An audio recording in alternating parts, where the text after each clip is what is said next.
Si hay algo que siempre dije, es que quería dejar mi huella. No sabía cómo, ni siquiera entendía tan bien el por qué. Simplemente sentía desde el fondo de mi corazón que esa era la razón de mi existir.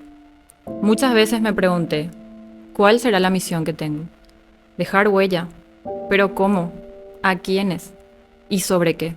Siempre sentí que tenía una vida relativamente normal y pequeños problemas, en comparación a infinidad de situaciones difíciles y tristes incluso que tienen otras personas. Nací en una linda casa, mamá, papá, dos medio hermanos, abuelos, tíos, primos, colegio, club deportivo, academia de baile, voluntariado de fundaciones, Boy Scouts, amigos del barrio y compañeros en todas las disciplinas que hacía. Nunca pasé por frío o hambre, excepto una vez, pero fuera de eso, no me faltaba nada. Era atlética y enérgica. Siempre que me preguntaban mi historia de vida la podía resumir muy rápido contando todo lo bueno. Los logros, como era competitiva y con perfil de líder, estaba acostumbrada a ser la número uno. Tuve una educación exigente, por parte de mi papá principalmente. Una de sus frases célebres era, tenés que ser la mejor o estar entre las mejores. Porque tenés la capacidad, porque sos más madura e inteligente que los demás. Creo que la intención de mi papá de motivarme estaba bien. Entiendo su objetivo y lo valoro. Porque la verdad es que gracias a él siempre tuve presente que soy una mujer capaz. Creo que el error estuvo en la comparación externa, en el ser mejor que otros y no ser mejor que mi yo de ayer. Ya de grande entendí esto, me generó muchas frustraciones en su momento. Estar compitiendo contra todos todo el tiempo. Efectivamente, salí mejor egresada en el colegio, medalla de oro, abanderada. Me dieron una beca para estudiar la carrera que yo elija. ¿Y saben qué? No tenía ni idea de lo que quería. Me acuerdo de chica haber hecho comentarios de que quería tener mi propia academia de baile, porque yo amaba ir a la academia. Y quería que otros también lo vivieran. Pero como estaba acostumbrada a ser la mejor, tenía que ser mi academia, con mis exigencias. De igual forma, nadie en mi familia apoyaba mi idea, principalmente mis padres. Vos tenés la capacidad de mucho más, siempre me decían. Quería que busque otra función o otra profesión que no sea una academia que no me iba a dar muchos ingresos según ellos. Si bien nunca me impusieron una carrera en específico, me metían la presión para que sea una carrera exigente. Es una sensación muy rara, pero hasta ese entonces yo era la mejor en esa burbuja que tenía, en el barrio donde vivía, porque ahí tenía todo. Colegio, club, danza, familia, amigos, todo estaba ahí. Y en todas las disciplinas que me metí, ya había ganado.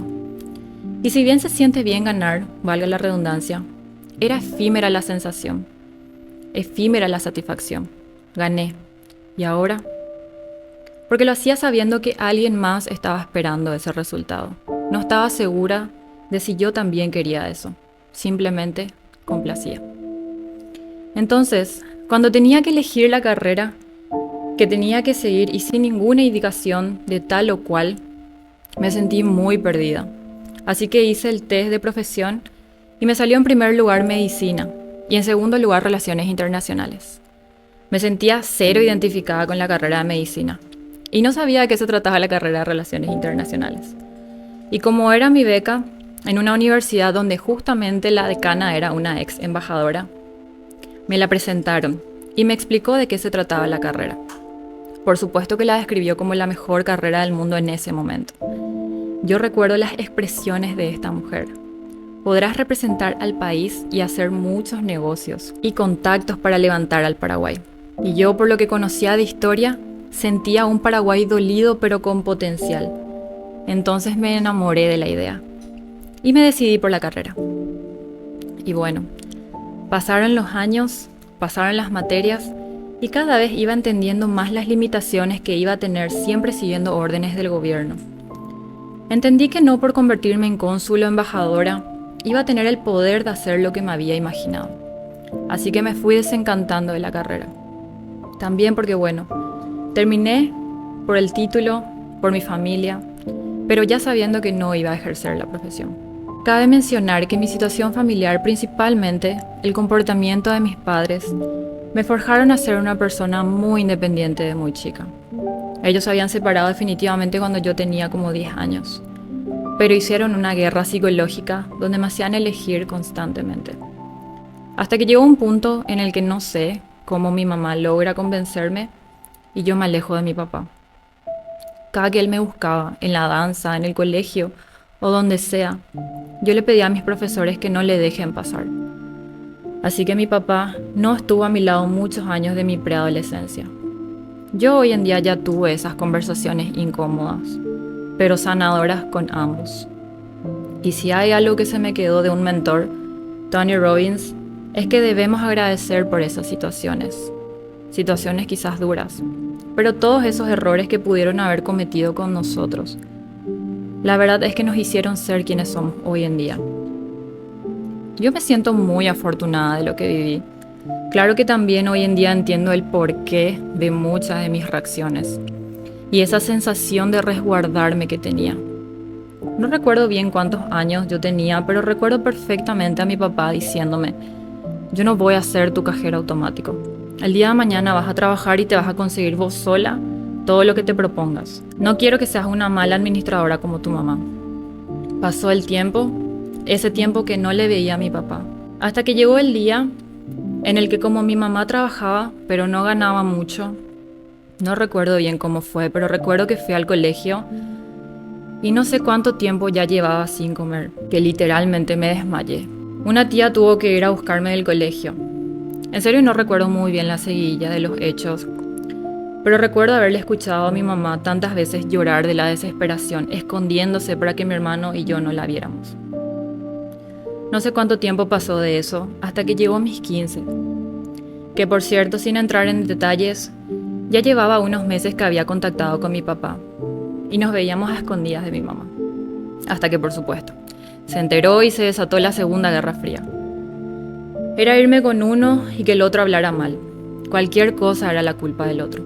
Si algo me dolía, me faltaba o me pasaba, me iba con mi mamá y era el ataque de tu papá te lavó el cerebro. Me iba junto a mi papá y era el ataque de tu mamá, luego esto o lo otro, por eso te pasan las cosas. Entonces sentía que no podía hablar con ninguno de los dos, y menos preguntarle para tomar decisiones, cuando estaba indecisa, porque sus consejos venían de que yo haga algo que le afecte al otro. Entonces empecé a volverme más fría, más cerrada. Y en lo único que coincidían ambos es que me involucrara en todas las disciplinas que pudiera, que experimente, que no le diga que no a algo sin antes probar. Así que llega el debut de Quinceañeras, donde la dueña de una agencia muy conocida en Paraguay fue contratada para enseñarnos a caminar en tacos, bajar las escaleras y así. Para hacerla corta, yo soy bailarina, ya tenía porte y experiencia usando tacos. No solo para caminar y bajar escaleras, sino para bailar y controlar bien mi cuerpo y proyección. Por lo que resaltaba en el grupo de nenas. Súmale a eso, ya medía como 1,75 en aquel entonces. Después seguí creciendo hasta llegar a los 1,80 que ahora tengo. Pero en aquel entonces era finita, alta e interesante para las pasarelas. Por lo que me invitó a su agencia a realizar cursos y castings de alta costura. Siendo honesta, no fui a la primera invitación porque era muy prejuiciosa con respecto al mundo del modelaje. Pero la dueña de la agencia le encontró a mi mamá y le insistió. Y dije, bueno, probemos, por la cultura de mis padres de experimentar primero. En fin, empiezo a ir y quedaba en casi todas las marcas de diseñadores para desfilar. Y todo muy lindo hasta que la dueña de la agencia me dice: vos si querés ver tu platita, tenés que hacer promociones. Así que correctamente me hice promotora. Y no voy a olvidar el primer pago que me hicieron. En un sobre, un 50.000. No sé si era mucho o poco, o si me habían visto la cara. Era 2008. Yo tenía 15 años y cuando me dieron el pago, fui primerito junto a mi mamá. Recuerdo que estaba en la casa de mi abuela ella. Me fui en colectivo y madre mía, todo ese recorrido hasta llegar, mi pecho explotaba de orgullo y felicidad. Ansiaba ver su cara cuando le daba el sobre. Llegué, le pasé y le dije: yo te voy a ayudar, mamá, de ahora en adelante. Hoy, 16 años después, tengo mis propias empresas, con la primera ya por cumplir 10 años y con la segunda por cumplir 3. Y una tercera unidad de negocio forjándose. Y créanme que me siento sumamente orgullosa. Pero también créanme cuando les digo que a veces lo olvido. Olvidaba lo capaz que soy de crear todo lo que yo me proponga. Porque más allá de las situaciones que pasé con mis padres, ya estando expuesta en el trabajo de modelaje y promociones, se presenta la invitación a entrar al mundo de las Misses, cuando yo estaba en mi 3er año de carrera. Y volví a escuchar la expresión: vas a poder representar a tu país, hacer contactos en el extranjero y poder impulsar al Paraguay. ¿Y saben qué dije? Vámonos. Participé de diferentes concursos hasta que fui Miss Universo Paraguay 2015, que es el título con el que la mayoría de las personas me reconoce como figura pública. Entregando la corona fue con 2 de mis socios que creamos la empresa MGM Producciones. Y sin parar comenzamos a trabajar. Pasaron los primeros años y cuando se acercaba mi cumple número 25, me entró como una crisis de la edad, donde sentía que estaba viviendo la vida que otros esperaban o querían para mí. Sentí que las personas a mi alrededor no eran del todo reales. Seguía sintiendo que no podía sentarme a hablar de ciertas cosas con mis padres. En fin, me sentía sola y desorientada. Y en medio de esa crisis existencial, empecé una relación con un narcisista. Empezó otro caos en mi vida. Me alejé de un montón de personas, entre ellas de mí misma. Pasaron los años. Si de por sí en mi naturaleza está ayudar a los demás, ya lo hacía desde un punto súper tóxico para mí, dejándome en el último lugar para todo. Le ponía en primer lugar a mi pareja, que no era precisamente la mejor compañía.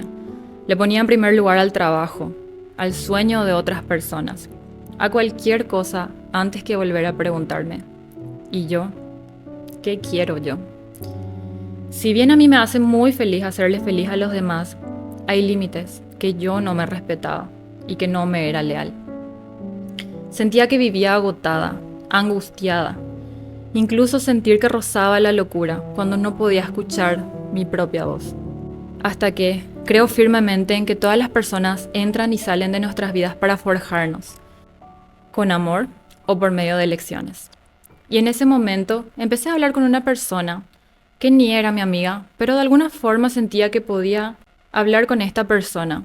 Y al simplemente escucharme en voz alta, porque hasta ese entonces yo no contaba mi vida privada a nadie, ni los desafíos de mis actividades, porque sentía que me iba a hacer ver débil o que no iban a tener las respuestas que yo necesitaba, o simplemente no quería cargarle con mis problemas a alguien más.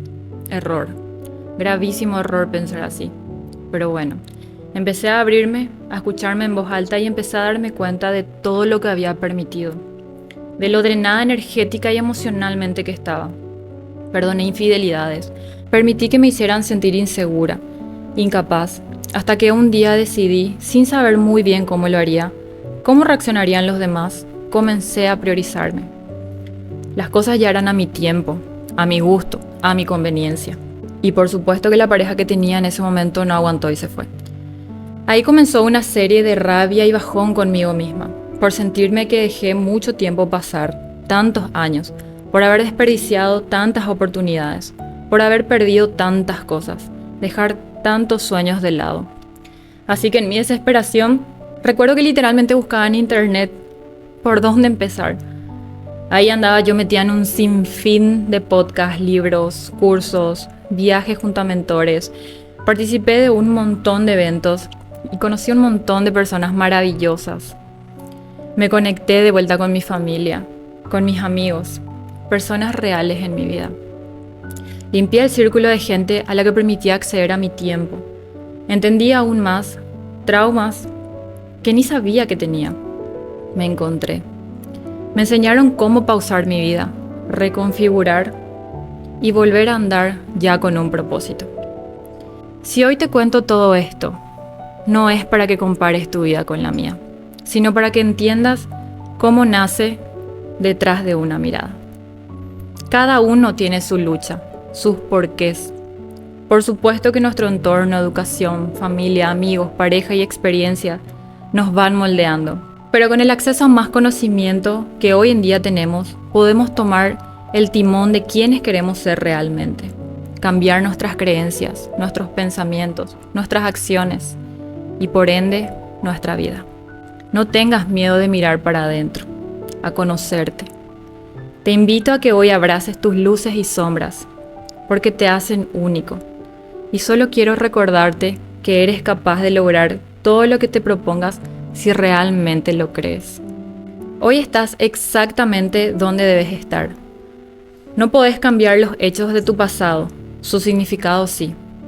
Pero lo más importante es que podés vivir consciente en el presente y ser arquitecto de tu futuro. Podés reescribir la historia las veces que quieras. Y sea lo que sea que estés pasando, quiero que sepas que la solución no te la voy a dar yo, sino vos mismo. Pero estoy aquí para contarte todo lo que yo también voy aprendiendo. Y si te sirve, que sepas que me hace muy feliz estar acá para vos. Te mando un abrazo y hasta siempre.